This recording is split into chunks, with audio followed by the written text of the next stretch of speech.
സ്നേഹം, ദിവ്യസ്നേഹം, സ്നേഹം, ദിവ്യസ്നേഹം.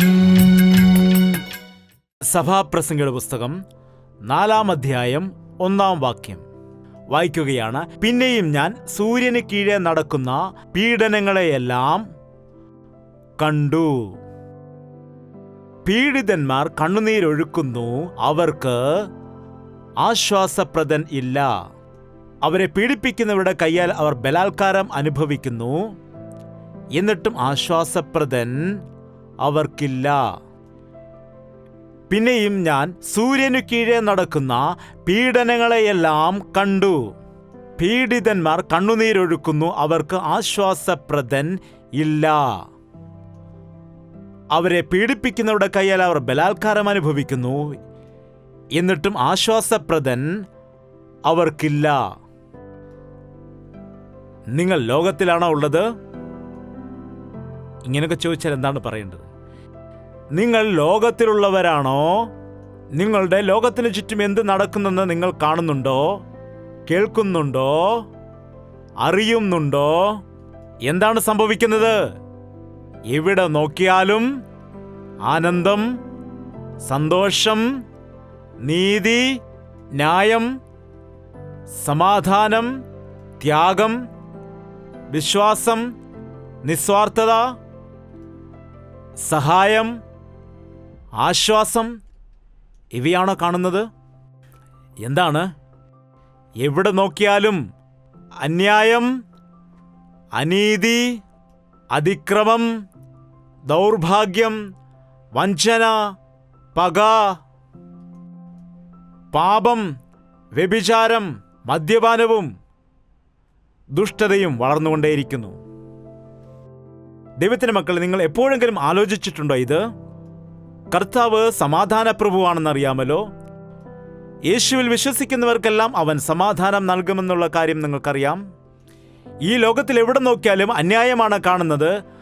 ആ അന്യായം പ്രവർത്തിക്കുന്നവരുടെ ഇടയിൽ ഞാൻ എന്തായിത്തീരുകയാണ്? തളർന്നുപോയി ന്യായമായി ജീവിക്കുവാൻ കഴിയാതെ പോരാടി പോരാടി പോരാടി എന്തു പറ്റുന്നു? കീഴടങ്ങിപ്പോകുന്നു. എന്തിന്? അന്യായത്തിന്, പാപത്തിന്, പരീക്ഷണത്തിന്. സൂര്യന് കീഴെ നടക്കുന്ന കാര്യങ്ങളെ നിങ്ങൾ ശ്രദ്ധിച്ചു നോക്കുക. ഈ കാലത്ത് എത്രയോ ന്യൂസ് ചാനലുകളാണ് വന്നിരിക്കുന്നത്. എനിക്ക് കൂടുതൽ TV കാണാൻ സമയം ലഭിക്കുകയില്ല. എന്നാൽ എപ്പോഴെങ്കിലും സമയം കിട്ടുകയാണെങ്കിൽ ആ ന്യൂസ് ചാനൽ നോക്കാൻ വേണ്ടി ഞാൻ ശ്രമിക്കും. അതും ഞാൻ മ്യൂട്ട് ചെയ്തിട്ടാണ് കാണാറുള്ളത്. കാരണം ഈ ശബ്ദം എനിക്ക് ഇറിറ്റേഷൻ ആകുന്നു. അതുകൊണ്ട് ഞാൻ സ്ക്രോളിംഗ് കാണാൻ വേണ്ടി നോക്കും. എനിക്ക് തെലുഗു വായിക്കാൻ വളരെ ഇഷ്ടമാണ്. എന്നാൽ ഞങ്ങളുടെ ചെന്നൈയിലാകട്ടെ തെലുഗു പുസ്തകങ്ങളാകട്ടെ തെലുഗു ന്യൂസ് പേപ്പറുകളാകട്ടെ ഒന്നും തന്നെ ചെന്നൈയിൽ ഞങ്ങൾക്ക് ലഭിക്കുകയില്ല. ബൈബിൾ മാത്രമേ ഞങ്ങൾക്ക് അവിടെ കിട്ടുകയുള്ളൂ. ആ സ്ക്രോളിംഗ് അങ്ങനെ വായിക്കുമ്പോൾ ഒരു 10 മിനിറ്റ്സ് അത് വായിക്കുകയാണ് എങ്കിൽ ആഹാ കൊള്ളാം എന്ന് പറയുന്ന ഒന്നുപോലും കാണില്ല. എല്ലാം എത്ര ഭയങ്കരമാണ്, അയ്യോ എന്തൊരു കഷ്ടമാണിത്, എന്റെ ദൈവമേ അയ്യോ എന്ന് വിളിക്കാനേ മാത്രമേ നമുക്ക് കഴിയൂ. ഭാര്യ ഭർത്താവിനെ കൊന്നു, ഭർത്താവ് ഭാര്യയെ തലയ്ക്കടിച്ചു, സ്വന്തം കുഞ്ഞിനെ ഉപേക്ഷിച്ചിട്ട് പോയി, ലോറി ഇടിച്ചിട്ട് 5 പേർ കൊല്ലപ്പെടാനിടയായി, വിവാഹത്തിന് പോയവർ അപകടത്തിൽ മരണപ്പെട്ടു, കാറിടിച്ച് 4 പേർ മരിച്ചു, ട്രെയിൻ ആക്സിഡന്റ് സംഭവിച്ചു, ലക്ഷക്കണക്കിന് പണം കൊള്ളയടിച്ചു. എന്താണ് കേൾക്കുന്നതെല്ലാം? ഭയങ്കരകരമായ കാര്യങ്ങളാണ്. അതായത് ന്യൂസ് സ്ക്രോളിംഗ് എന്ന് പറഞ്ഞാൽ ലോകത്തിൽ നടക്കുന്നതായ പ്രധാനപ്പെട്ട വിഷയങ്ങളെല്ലാം തന്നെ കുറച്ച് കാണിക്കുകയാണ് അവർ ചെയ്തുകൊണ്ടിരിക്കുന്നത്. ഒരു ചെറിയ ന്യൂസ് ചാനലിൽ ഒരു തെലുഗു ന്യൂസിൽ മാത്രം ഇത്രയും കാര്യങ്ങൾ പറയുകയാണെങ്കിൽ, ലോകത്തിലെ മുഴുവൻ ന്യൂസ് ശ്രദ്ധിക്കുകയാണെങ്കിൽ എന്തെല്ലാം വിഷയങ്ങൾ നമുക്ക് അറിയുവാൻ കഴിയും. മനസ്സാക്ഷി ഇല്ലാതായിരിക്കുകയാണ്. ദയ, കരുണ, ഈ വാക്കുകൾക്കൊന്നും അർത്ഥമേ ഇല്ലാതായിരിക്കുന്നു. എവിടെ നോക്കിയാൽ ഇവരെ പ്രവൃത്തി കണ്ട ഇവർ മനുഷ്യരാണോ മൃഗങ്ങളാണോ എന്നുള്ളതായ ചിന്ത നമുക്ക് ഉണ്ടാകുന്നു. അത്ര ഭയങ്കരമായ ഒരു സാഹചര്യത്തിലാണ് നാം ഈ ലോകത്തിലായിരിക്കുന്നത്. കർത്താവിന്റെ വരവ് ഏറ്റവും അടുത്തിരിക്കുന്നത് കൊണ്ട്, സമയം അടുത്തിരിക്കുന്നു എന്നറിഞ്ഞ സാത്താൻ കൂടുതൽ ശക്തി ആർജിച്ചുകൊണ്ട് അലറി നടക്കുന്ന ഒരു സിംഹത്തെ പോലെ ഈ ലോകത്തിലുള്ള ജനങ്ങളെ തന്റെ പക്ഷത്തേക്ക് എങ്ങനെ ചേർക്കുവാൻ കഴിയും എന്നവൻ വിചാരിച്ചുകൊണ്ട് കെണികളൊരുക്കി തന്ത്രങ്ങൾ ഒരുക്കിക്കൊണ്ട് ബന്ധിക്കുവാൻ നോക്കുകയാണ്. എത്രയോ ആളുകൾ ഈ ദിവസം വിഷമത്തിലായിരിക്കുന്നു, കഷ്ടതയിലായിരിക്കുന്നു, ബുദ്ധിമുട്ടിലായിരിക്കുന്നു, സങ്കടങ്ങളിലായിരിക്കുന്നു. അതെ, പാപത്തിന്റെ ശമ്പളം മരണമായിരിക്കുന്നു. പാപികൾക്ക് ബുദ്ധിമുട്ടുണ്ടാകുന്നത് സാധാരണമാണ്. എന്നാൽ ഇങ്ങനെയുള്ള ലോകത്തിൽ ആയിരിക്കുന്ന ദൈവത്തെ വിശ്വസിക്കുന്നവർ, കർത്താവിനെ സ്വന്തം രക്ഷകനായി സ്വീകരിച്ചവർ, ദൈവത്തിന്റെ സാക്ഷികളായി ജീവിക്കണമെന്ന് ആഗ്രഹിക്കുന്നവർ സുഖമായിരിക്കുന്നുവോ? സുഖമായിരിക്കുമോ? അവരുടെ ജീവിതത്തിൽ പരീക്ഷണങ്ങളുണ്ട്, നമുക്കും പരീക്ഷണങ്ങളുണ്ട്. എന്നാൽ നമ്മുടെ ജീവിതത്തിലെ പരീക്ഷണങ്ങൾ വേറെയാണ്. ആ കാലത്ത് സൊദോം ഗൊമോറ പട്ടണത്തെ നശിപ്പിക്കാൻ പോവുകയാണെന്ന് ദൈവം പറഞ്ഞ സമയത്ത് അബ്രഹാം ഒരു കാര്യം പറഞ്ഞു: കർത്താവേ, ദുഷ്ടന്മാരോട് കൂടെ നീതിമാന്മാരെയും നീ നശിപ്പിക്കുകയാണോ? 10 നീതിമാന്മാരുണ്ടെങ്കിൽ ഞാൻ ആ പട്ടണത്തെ രക്ഷിക്കാം. എന്നാൽ 10 പേർ പോലും ഇല്ലെങ്കിൽ ഞാൻ എന്താണ് ചെയ്യേണ്ടത്? ആയിരക്കണക്കിന് ആളുകൾ ദുഷ്ടത പ്രവർത്തിച്ച് ജീവിക്കുമ്പോൾ നീതിമാന്മാരായി 10 പേർ പോലും ഇല്ല എങ്കിൽ ഞാൻ എങ്ങനെയാണ് നിൽക്കേണ്ടത്? യെഹെസ്കേലിന്റെ കാലത്ത് പറയുകയുണ്ടായി, ഒരുവനുണ്ടായാൽ മതിയെന്ന് പറഞ്ഞു. ഒരുവൻ മധ്യസ്ഥത അണച്ച് പ്രാർത്ഥിക്കുകയാണെങ്കിൽ ഞാൻ ആ പട്ടണത്തെ രക്ഷിക്കാം എന്ന് പറയുകയുണ്ടായി. ഇങ്ങനെയുള്ള പരീക്ഷണങ്ങൾ വന്നിട്ട് നമ്മുടെ ജീവിതത്തിൽ ബുദ്ധിമുട്ട് അനുഭവപ്പെടുമ്പോൾ, വിഷമിക്കുന്ന സമയത്ത് നിങ്ങളിൽ എത്ര പേർ പറയാറുണ്ട്, യേശുക്രിസ്തുവിനെ വിശ്വസിച്ചിട്ട് എന്ത് കിട്ടി, എന്ത് ലഭിച്ചു? ദൈവം ദൈവം എന്നെപ്പോഴും പറഞ്ഞുകൊണ്ടിരുന്ന എന്ത് കാര്യമാണ്? മനസാക്ഷി എന്ന് പറഞ്ഞിരുന്നാൽ എന്ത് പ്രയോജനം കിട്ടും എന്നുള്ള ചിന്തകൾ നിങ്ങൾക്ക് വന്നോ? കൈ ഉയർത്തണ്ടാരും. വന്നു. ശരി, നിങ്ങൾ അങ്ങനെ ചിന്തിച്ചില്ലെങ്കിലും അടുത്തിരിക്കുന്നത് നിങ്ങളെ അങ്ങനെ ചിന്തിപ്പിക്കാൻ പ്രേരിപ്പിക്കും. നീ പ്രാർത്ഥിച്ചു നടക്കുന്ന വ്യക്തിയല്ലേ, എന്ത് കിട്ടി, എന്ത് നിനക്ക് ലാഭമുണ്ടായി എന്നൊക്കെ പറഞ്ഞിട്ട് നീ എന്ത് നേടാനിടയായി? പ്രാർത്ഥന ദൈവം എന്നൊക്കെ പറഞ്ഞിട്ട് എന്താണ് നിനക്കിപ്പോൾ കിട്ടിയിരിക്കുന്നത്? നിന്റെ ബുദ്ധിമുട്ട്, കഷ്ടത എവിടെയാണ് തീർന്നത്? എല്ലാം അങ്ങനെ തന്നെ ആയിരിക്കുന്നുണ്ടല്ലോ എന്ന് പറഞ്ഞിട്ട് നമ്മുടെ അയൽവക്കക്കാർ നമ്മളെ പിൻപോട്ട് വലിക്കാൻ ശ്രമിക്കും. ഇങ്ങനെയുള്ള സാഹചര്യം വരുമ്പോൾ നമുക്ക് എന്താണ് സംഭവിക്കുന്നത്? എന്ത് സംഭവിക്കും? മനുഷ്യന് 2 കാര്യമേ ചെയ്യാൻ കഴിയൂ. ഒന്നുകിൽ അതിനെ എതിർക്കും, അല്ലെങ്കിൽ കുത്തിയിരുന്ന് കരയും. എന്താണ്? ഒന്നുകിൽ അതിനെ എതിർക്കാനിടയാകും, അല്ലെങ്കിൽ ഇരുന്നിട്ട് കരയും. നമ്മളും അനുസരണം കെട്ട വ്യക്തികളായിരുന്നുവല്ലോ. ആ അനുസരണം കെട്ടവരായിരുന്ന നമ്മയാണല്ലോ ദൈവത്തിന്റെ മക്കളായി അവൻ മാറ്റിയത്.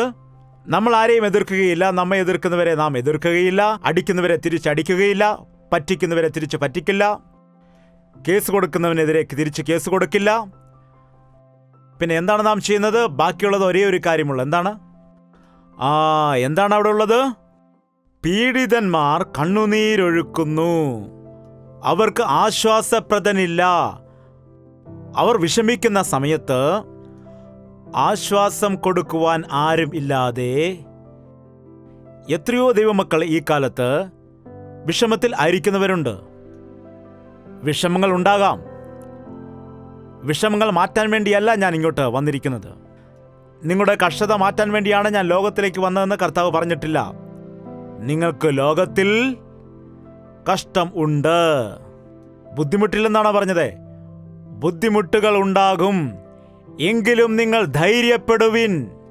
നിങ്ങൾ ലോകത്തെ കരയണ്ട. എന്താണ് പറയുന്നത്? ധൈര്യപ്പെടുവിൻ.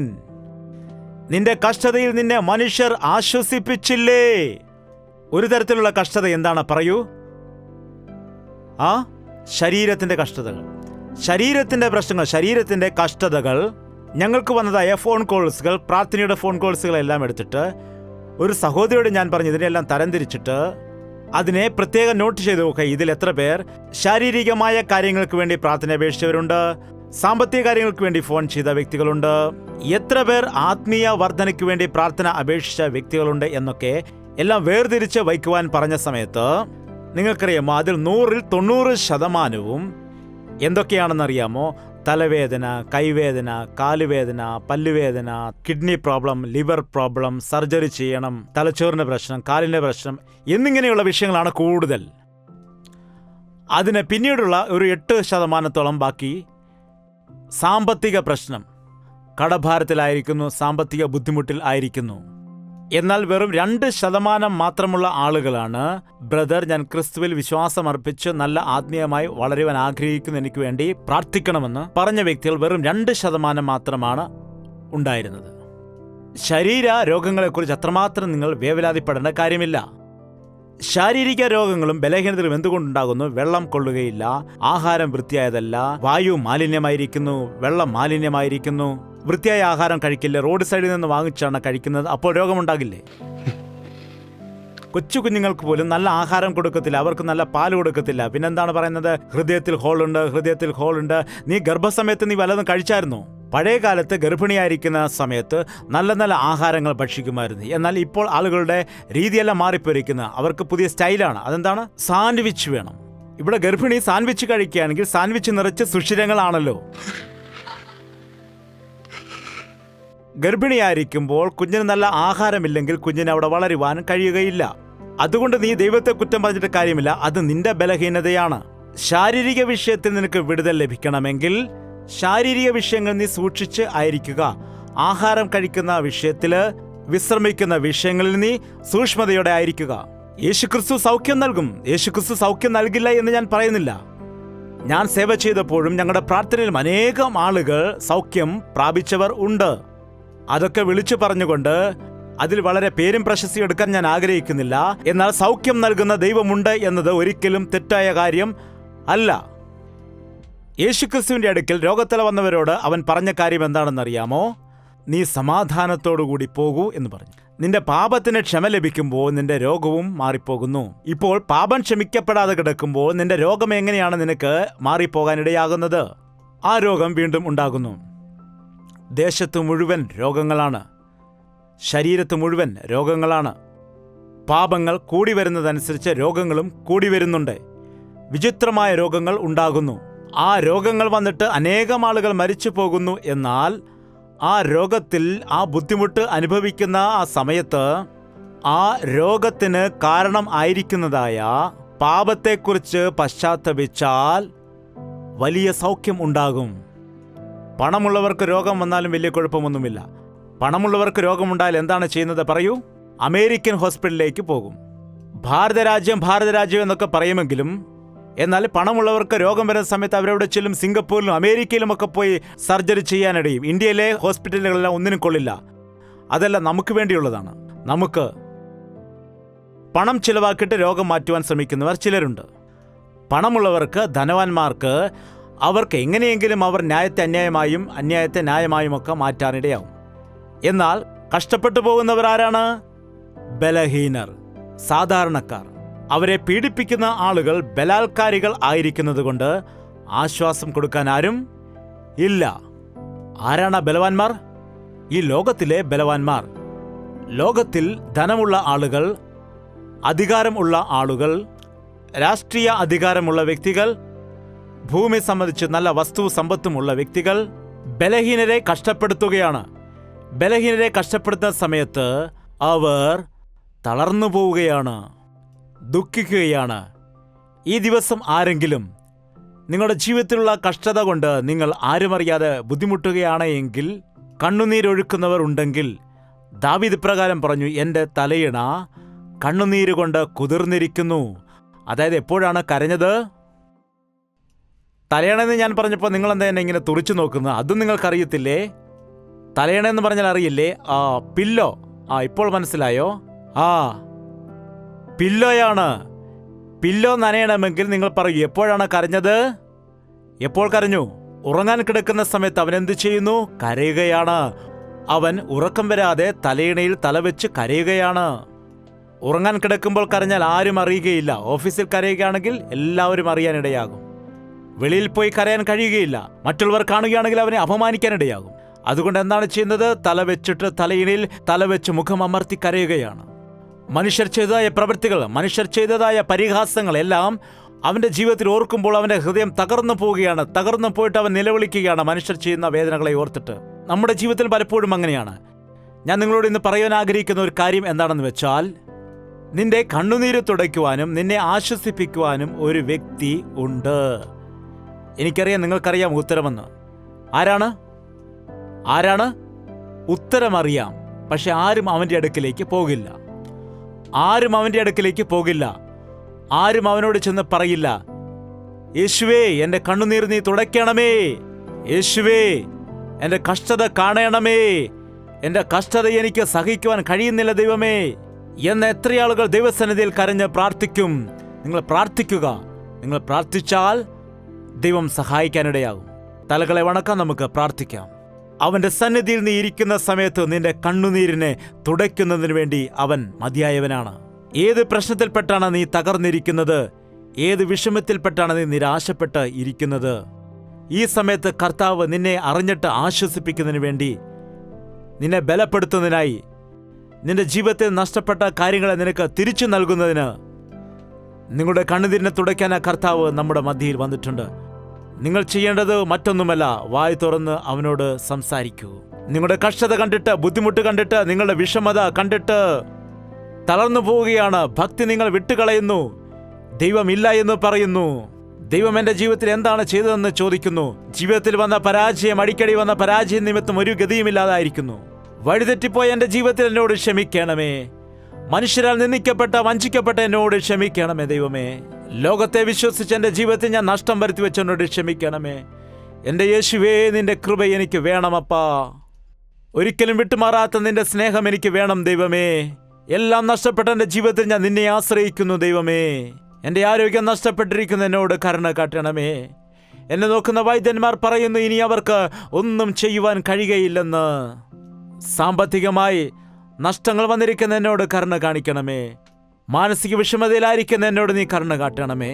ഭാര്യ ഭർത്താക്കന്മാരായിരിക്കുന്ന ഞങ്ങളുടെ ഇടയിൽ സമാധാനമില്ല. ഒരാൾ മറ്റൊരാളെ ആശ്വസിപ്പിക്കുന്നതിന് പകരമായി ഒരാൾ മറ്റൊരാളെ കുറ്റം വിധിക്കുകയാണ് ചെയ്യുന്നത്. യേശുവേ, എൻ്റെ കുടുംബത്തിലേക്ക് നീ വരണമേ. എൻ്റെ ഭർത്താവിനൊരു മാറ്റമുണ്ടാകണമേ. എൻ്റെ ഭാര്യയ്ക്കൊരു മാറ്റമുണ്ടാകണമേ. ദുശീലത്തിൽപ്പെട്ട് ഇഷ്ടാനുസരണം ജീവിക്കുന്ന എൻ്റെ മകനെ മാറ്റണമേ.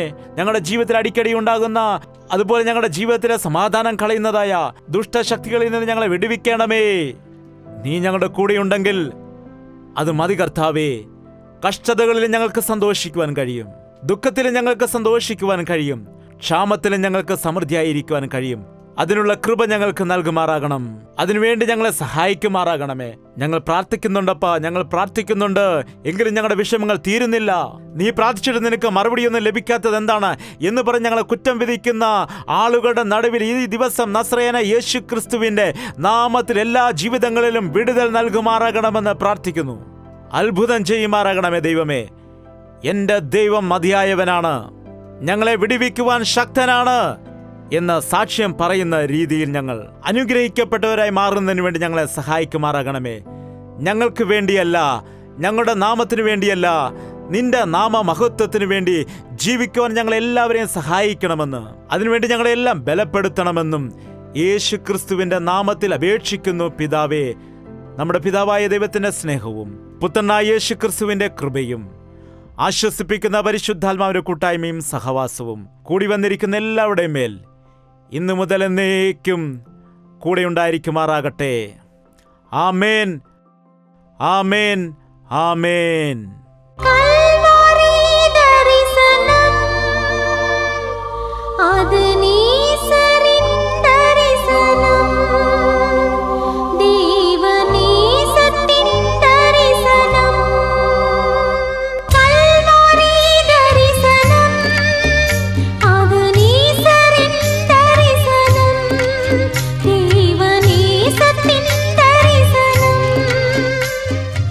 യേശുവേ, യേശുവേ, യേശുവേ, യേശുവേ, യേശുവേ, യേശുവേ, യേശുവേ. നിന്നെ നിന്നെ എന്നും ഞാൻ സേവിക്കും. നീ മാത്രം രാജാവെന്നും.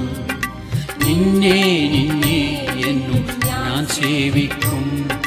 നീ മാത്രം രാജാവെന്നും.